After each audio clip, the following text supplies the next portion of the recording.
Mirë se vini miq në Real People. Sot kjo vizite jona na ka gjetur në Fier, sepse Fieri gjithmonë ka patur histori për treguar. Por në Fier gjen edhe ata djemt rebel. Edhe rebel interesant flas. Në këtë episod bashkë do të takojmë Fermanin. Emrin e ka shumë të veçantë, Ferman Pendaj. Por edhe pse po të takosh, do duket si një zotëri dhe ndoshta edhe mund ta thrasësh Xhaxhi Ferman ose Xhaxhimani. Por në fakt ai është një shpirt i lirë dhe një shpirt i ri. Edhe për pasionin që ai ka. Megjithatë, kur të hap portën e shtëpisë, do kuptoni se për çfarë bëhet fjalë dhe se për çfarë do të flasim sot bashkë, jo vetëm për jetën, por edhe për pasionin. Mirë erdhët. Mirë se të gjeta. Si jeni? Mirë jeni? Edhe prandaj thash, mund ta thrasësh Xhaxhimani, por ama është shpirt i lirë dhe totalisht i ri. Faleminderit, mirë se erdhët. Mirë se vini. Çuna, futuni dhe ju se. Ju thash dhe ju mirë se vini. Patjetër. Sa interesant. Kur nuk e pret në fakt kur shikon këtë derën e bardhë të madhe. Po tash. Ajo është derë makine dhe derë motori, ose kështu ka qenë prej kohësh. Dera ka qenë gjithmonë e madhe, që kishte babai për motorin, pastaj dikur kam punuar dhe unë shofer drejtori dhe fusja makinën këtu brenda. Sa interesant. Kështu që gjithmonë dera ka qenë kështu gjithmonë e madhe. Gjithmonë ka qenë një derë e madhe. Edhe për njerëz që kanë hyrë dhe kanë dalë, se duket që jeni një shtëpi e madhe. Shtëpia ime asnjëherë nuk ka ngelur pa trokitur. Për ditë, dhe bile babai thoshte me rës qofshi kur do që trokiste.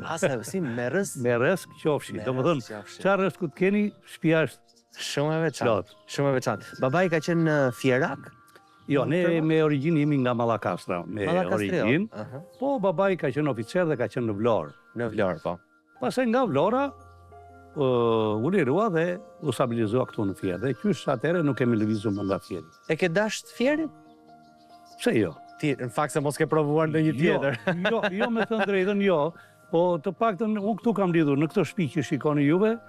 Kjo unë këtu kam lindur, këtu jam rritur, jam edhe sot. Si e ke ritmin tënd të ditës?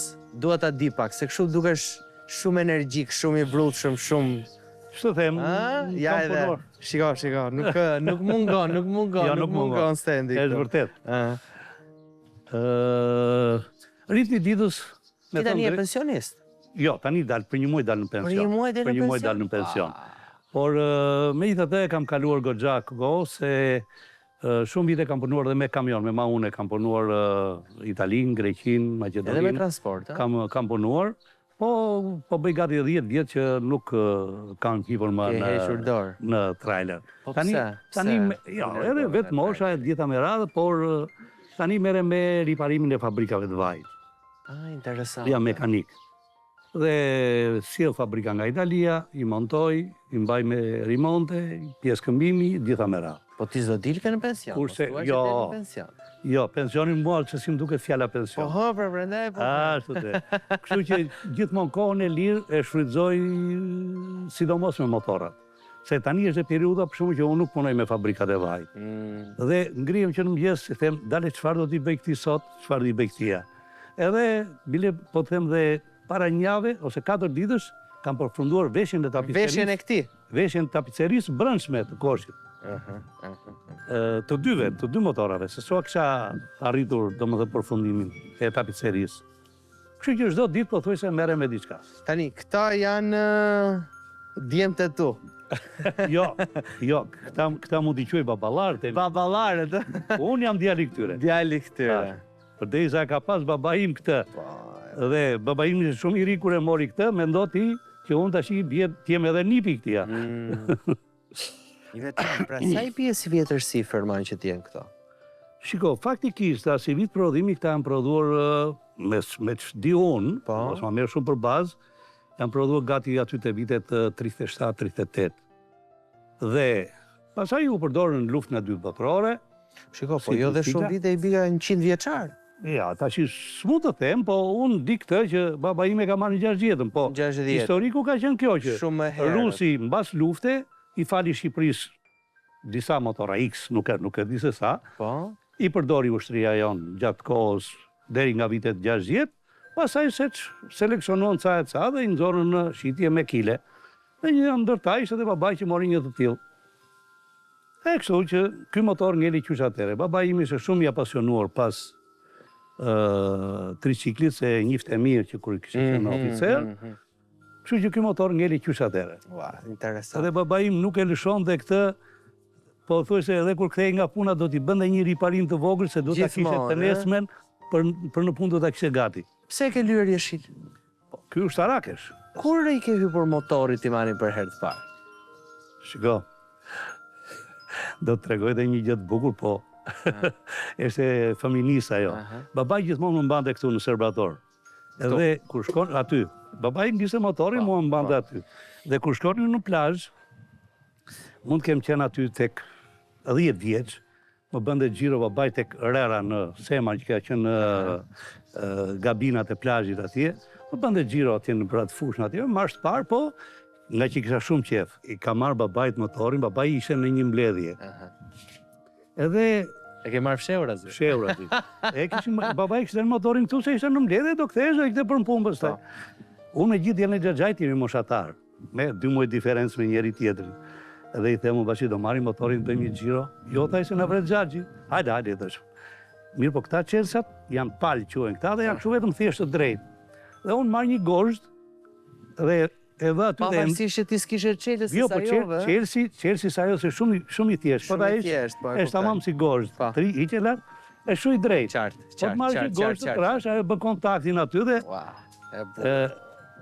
E ndeza motorin me kosh, me atë gozhdën, edhe hipa dhe djalin xhaxhait po në kosh. Po ku kishte shkuar mendja te gozhda? Po kisha parë dhe babanu që bënte ndonjëherë gjëra të tilla. Edhe e marr motorin, dal aty, po to të marrë fare rria kështu tek motori, se i vogël isha fëmijë. Kam bërë një xhiro tek stacioni i trenit. Në atë kohë vjen edhe treni, mirë, po kur vinte treni atëherë kishte shumë njerëz. Edhe lëshoheshin njerëzit, dilnin karvan.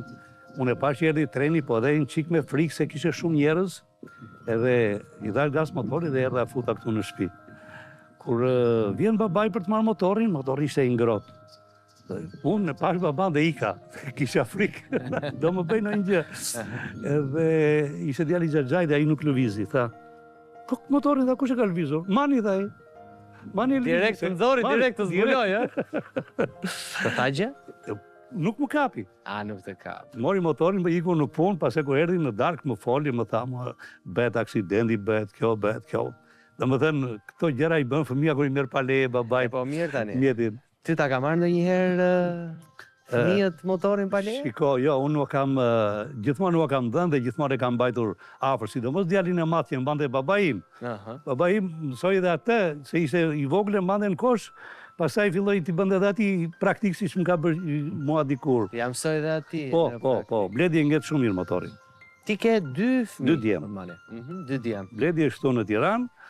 Kurse tjetri është ai i apasionuar pas... Po.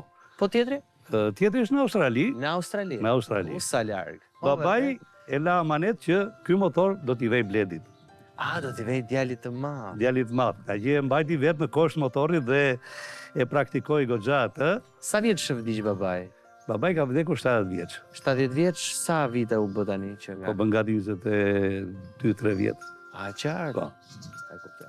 Dhe unë e mbajta amanet në babait, me të drejtën, i thash, bilet, djali Bledi u bë sebeb, më tha, se unë se kisha vëndorë për riparime këto gjëra, ta nxirja në këtë gjendje që e kam. Sistemoje që ta kem dhe unë për të ardhur. Më tha, do ma rregullosh motorit, ma bësh kështu, tha, nuset bukur, tha, se unë e di që ti e bën, tha, po,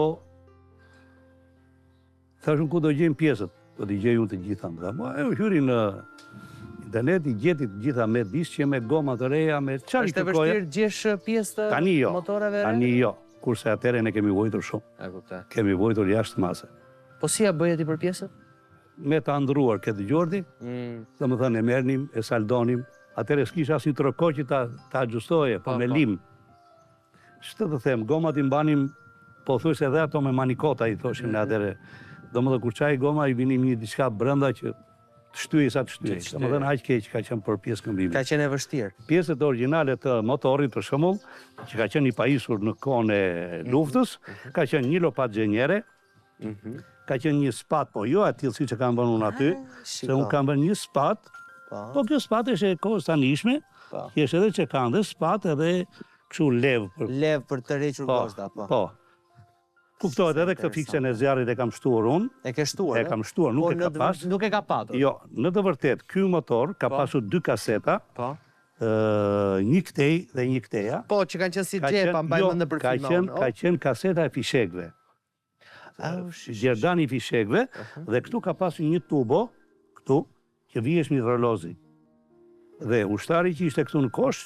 Bate dhe mitroloz? Po, ky ka qenë me mitroloz. Me mitroloz. Kurse të dy ushtarët, njëri e ngiste, tjetër ishte, kuptohet, me automatik. Rezerv. Jo, ishte me automatik. Mitrolozi rrinte këtu dhe prandaj ka pas dhe 2 kasetat e Gjerdanit të fishekve. Për të mos humbur asnjë prej intervistave në Real People, bëni subscribe në kanalin e Euronews Albania.